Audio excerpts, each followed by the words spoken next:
Sisiguraduhin nyo na nakaupo kayo sa tamang upuan na itinilala ko noong unang araw ng klase. Naintindihan ko ba? Ngayon, gagamitin ko ang aking seat plan para sa ating attendance. Kung hindi kayo nakaupo sa inyong mga upuan, ay itatala ko kayo ng absent. Magaling! Lahat kayo ay nandito ngayong araw. Maaari na babigyan ninyong sarili ng good job plan. Alam niyo ba yun mga bata? Ito lamang yun. Isa, dalawa, tatlo. Isa, dalawa, tatlo. Good job, good job, good job. Ayaw mo sila do. 1, 2, 3, go!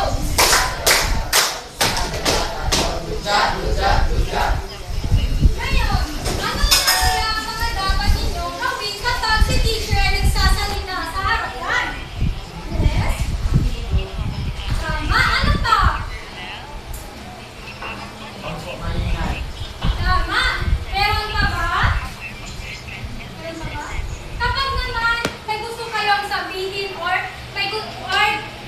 magtanong, ano ang mga dapat ninyong gawin? Yes? Mahusay. Lahat ng yun ay ang mga alituntunin na dapat ninyong gawin sa loob ng klase. Maasahan ko ba ito sa inyo? Ngayon mga bata, ano ang nakikita ninyo sa inyong harapan? Yes? Tama. Ano pa? Yes? Magaling. Ang tawag dito ay tren ng tagumpay. Ang unang tren ay kumakatawan sa pangkatisa. At ang pangalawang tren naman ay kumakatawan sa pangkadalawa. At ang pangatlong tren naman ay kumakatawan sa pangkatatlo. Ngayon mga bata, ano nga ulit ang mga dapat ninyong gawin? Ano pa? Magaling! Ngayon ay hahatiin ko ang klase sa tatlong pangkat. Simula dito kay Elaine hanggang kay Rico ay ang pag-unang pangkat. Simula naman dito kay Carla hanggang dito kay Cristel ang pangalawang pangkat. At simula dito naman ay ang pangkat tatlo. Maliwanag ba kung saan pangkat kayo nakabila mga bata? Ngayon mga bata, bawat grupo ay pipili ng isang representatibo na sasali sa ating aktibidad. Maliwanag ba?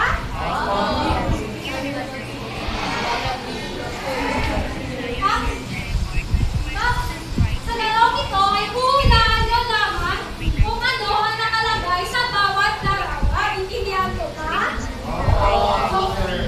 Bawat grupo ay pipili lamang sila ng isang numero. So sa bawat pagpili ng numero ay unti-unti ipapakita ang bawat larawan. Intindihan ko ba? Ngayon, pagkatapos ng aking budlat, ay bibigyan lamang ng 2 minuto ang bawat grupo. Ang grupo na nakakuha ng maraming puntos ay siyang panalo at nakakatanggap ng premyo mula sa akin. Intindihan ko ba? Saan ko isang pangkat isa? Paunahan ko ito ha.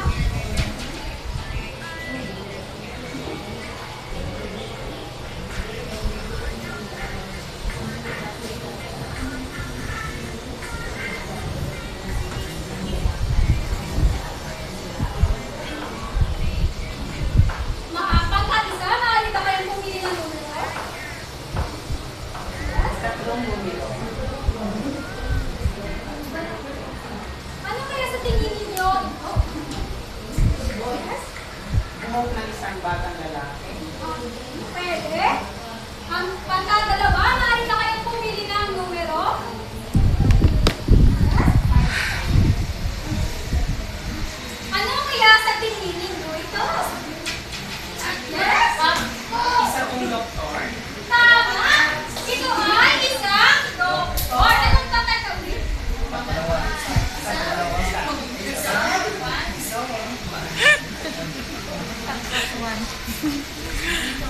Muna kay Elaine, ano kay Rico?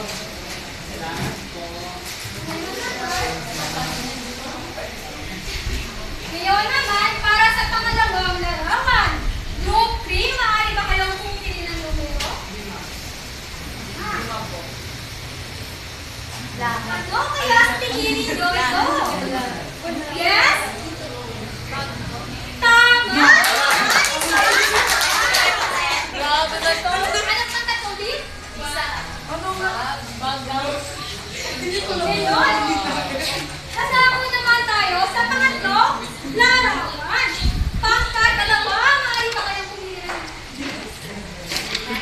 May activity.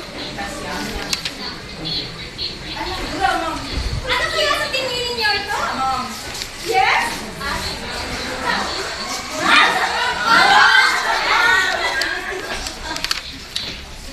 Pusa po.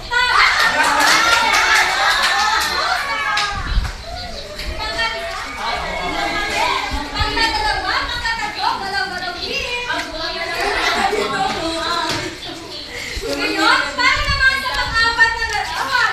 Group 1, maaari ba kayong pumili ng numero? Ano kaya sa tingin ninyo ito? Tama! Ito ay isang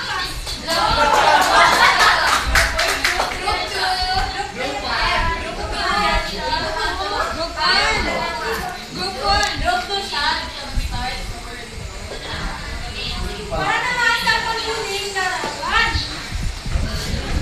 Group 3, maaari ba kayong pumili ng ano kaya sa tingin ninyo? Tama!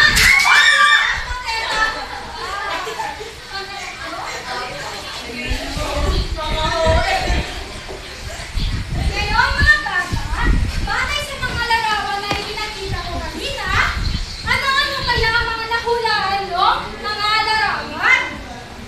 Yes? Ito po ay pangalan ay bagay, tao at lugar. Tama! Ito ay bagay, tao, at lugar. Ngayon mga bata, nasiyahan ba kayo sa aktividad na ginawa natin kanina? Ngayon mga bata, meron akong ipapakita ang mga larawan sa inyo. Ang gagawin niyo lamang ay ilarawan niyo sa akin kung ano ang pinapakita ng mga larawan ito. Para sa pangunang larawan, ano kaya sa tingin ninyo ito? Yes? Tama! Ito ay isang doktor.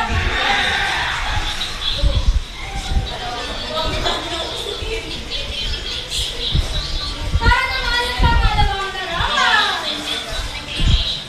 Yes? Tama! Ito ay isang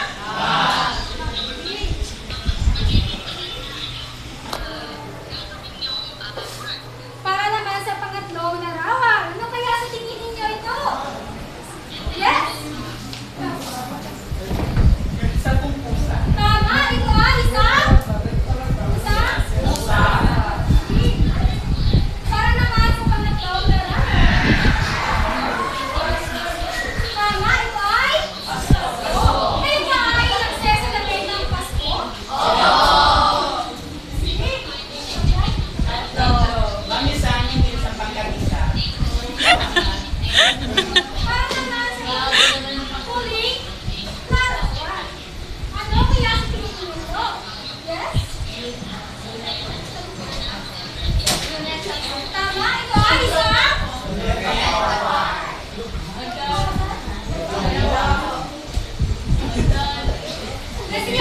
nasiyahan na ba kayo sa aktividad na ginawa natin? Ngayon mga bata, meron akong inihanda mga gawain para sa inyo. Ang bawat grupo ay bibigyan ko ng isang sobre. Sa loob ng sobre nito ay may mga larawan at mga iba pang materyales. Ang gagawin nyo lamang ay idikit nyo ang mga larawan kung saan ito nabibilang. Saan ako yung pangkabisa? Pangkadalawa? Pagkatatlo? Ngayon, bibigyan ko lamang kayo ng dalawang minuto upang tapusin ito. Maaari na kayo magsimula.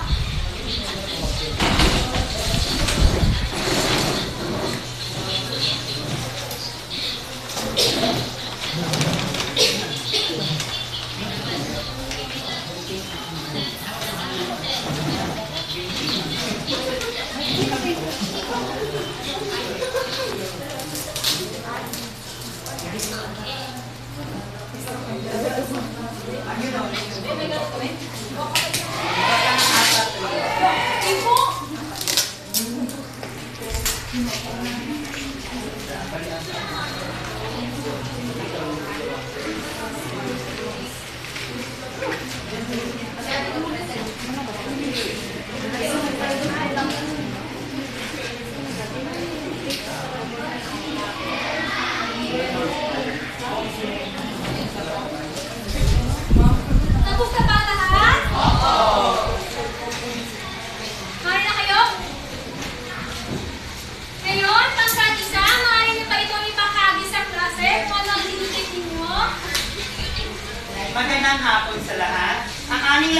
ipapakita ngayon ay mga bagay na larawan. Kung makikita ninyo, ito ay isang payong at isang gunting. Ito po ang larawan namin Ang buo. Magaling mukbang pangkat isa, maaari pa natin sila bigyan ng mahusay na. Alam niyo ba yun mga bata? Hindi po. Kaya ko naman yun, isa, dalawa, tatlo, mahusay, mahusay, mahusay. Maaari ba magsikado? 1, 2, 3, isa, Mahusay, mahusay, mahusay. ngayon, pangkadalawa, maaari niyo ba itong nakakasang Magandang araw sa inyong lahat. Kami po ang pagkat-dalawa. Ang aming nakuha po ay larawan ng mga hayop. Ito po ay daga at ito po dito ay isang aso. Magaling! Pangkadalawa, maaari ba natin sila bigyan ng 5 sa isa? Ilang baksa? Isa, dalawa, tatlo, apat, lima. Pangkatatlo, Ang sa akin naman po is, ang nakuha po namin is larawan ng mga tao. And then meron po dito is larawan ng pulis at puter. magaling! Pangkatatlo, maaari ba natin sila bigyan ng kita? Alam niyo ba yun? Ito lang yun. Isa, dalawa, tatlo, kikay, kikay. Ano ba magkakalo? Ano? Ito. Isa, dalawa, tatlo, Kikay. ngayon mga bata, base sa tinalakay sa ginawa natin ng actividad kanina, maaari niyo bang isa-isahin ang mga larawan na ibinigay ninyo? Yes, maaari ba naman? Mula sa pangkat-isa, ito po ay gunting at ang payo. Ay!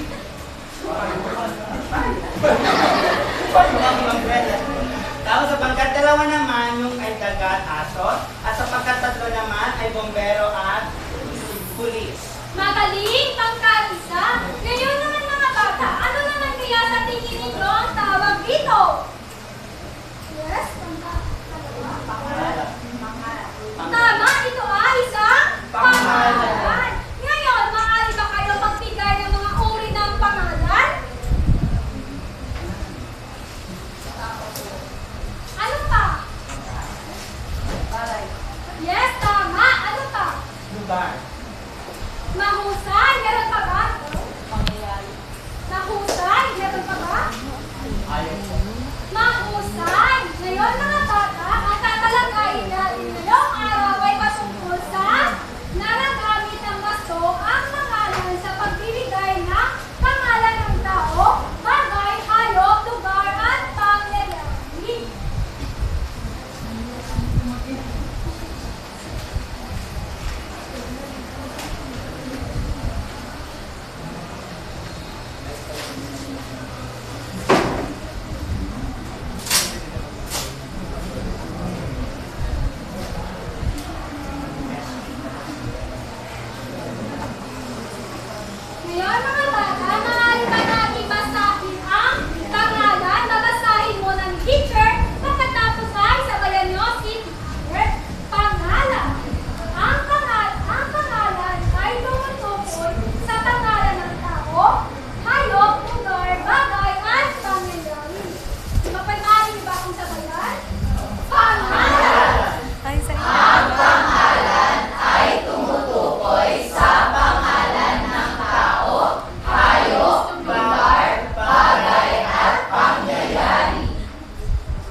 Pangalan ng tao. Ito ay isang uri ng ngalan na ginagamit upang tukuyin ang isang particular na tao.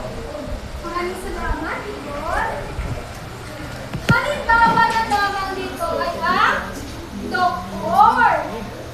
Ang doktor ay isang halimbawa ng pangalan ng tao. Ito ay tumutukoy sa pangalan ng tao. Ngayon, maaari ba kayo magbigay ng halimbawa ng pangalan ng tao? Yes? Guro. Tama! Ang guro ay isang halimbawa ng pangalan ng tao. Halimbawa na lamang dito ay ang pulis, bumbero, at ng nurse. Ngayon naman ay nadako tayo sa pangalawang halimbawa.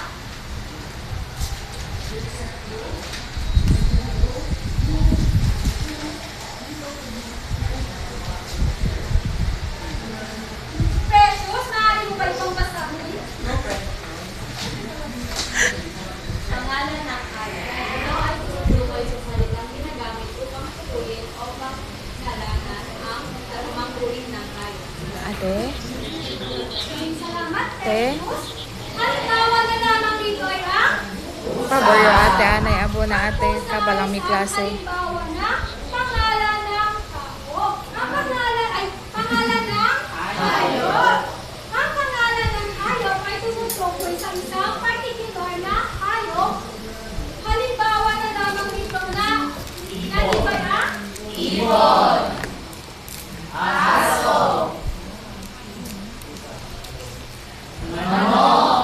tama. Ngayon naman ay nadako tayo sa pangatlong halimbawa.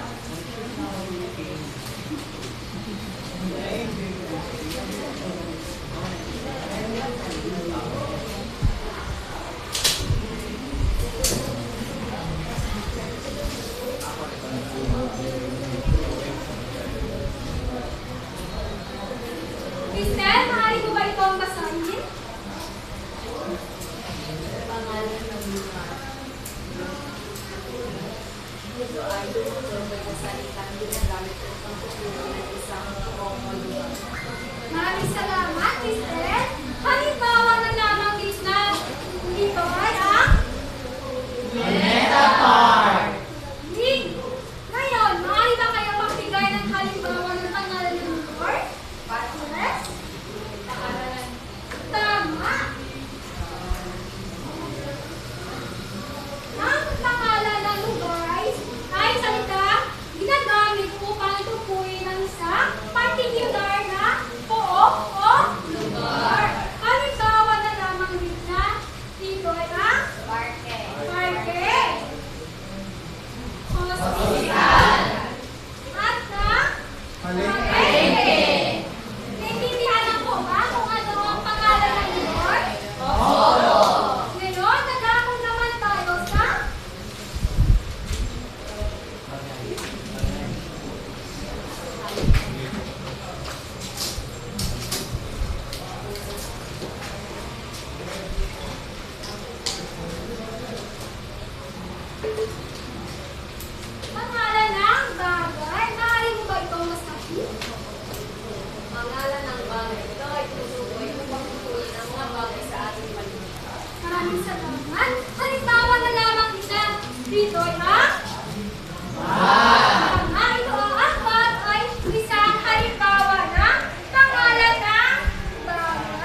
Maaari mo ba itong basahin?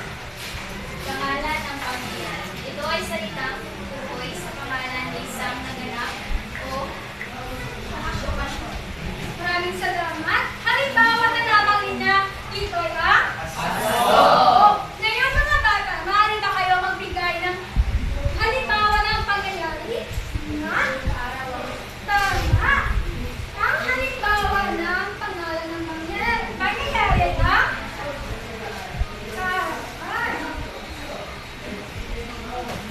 ang halimbawa na naman naman ay ang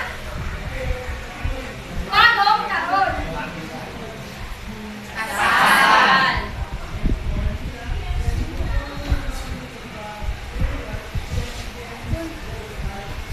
So, ang pangalan ng pangyayari ay salitang tumutukoy sa mga kaganapan o okasyon. Naintindihan lang po ba kung ano ang pangalan ng pangyayari? Ngayon mga bata ay magkakaroon tayo ng pangkatang gawain.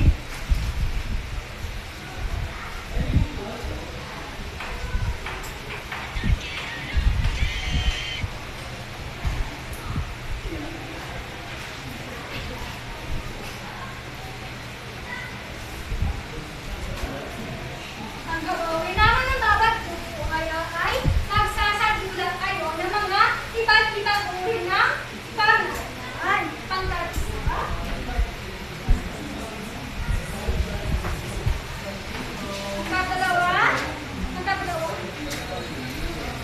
Pangtatlo. Bibigyan ko lamang kayo ng 5 minuto upang tapusin ito. Maay na kayo magsimula.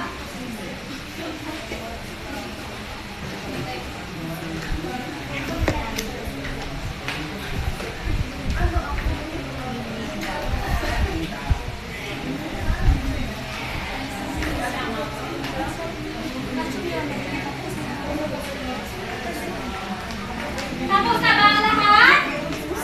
Tapos na ba? I-assume na lang natin na tapos na po ang hakita. Ngayon mga bata,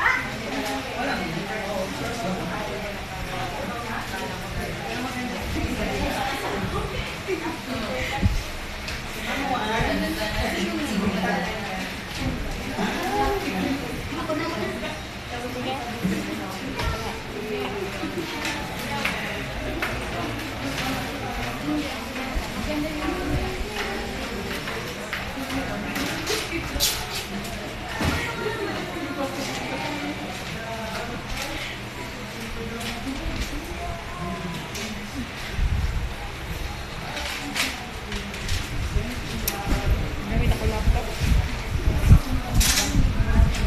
Wala man TV. Bawa na doon tape dahil. Tape.